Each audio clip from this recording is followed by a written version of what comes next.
Hi everyone and welcome back to another video. So if you no longer want your iPhone to participate in public health exposure tracking, or you simply prefer maximum privacy, you can safely turn exposure notifications off. In iPhone settings 2026, this feature is completely optional and can be disabled at any time. In this guide, I will show you step by step how to turn off exposure notifications on your iPhone in 2026 like a pro.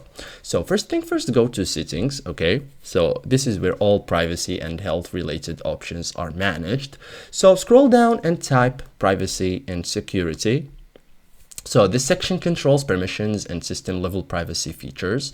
So now tap exposure notifications. Okay, so you have to find it in this options, as you can see. So after that, I want you to you will see the current status of the feature. Okay, so toggle exposure notifications to off. If prompted, confirm your choice. Once off, iPhone stop exposure tracking.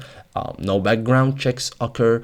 No data is shared with health authorities. So confirm exposure notifications are disabled. You will see status showing off, no active region or authority, no notifications related to exposure.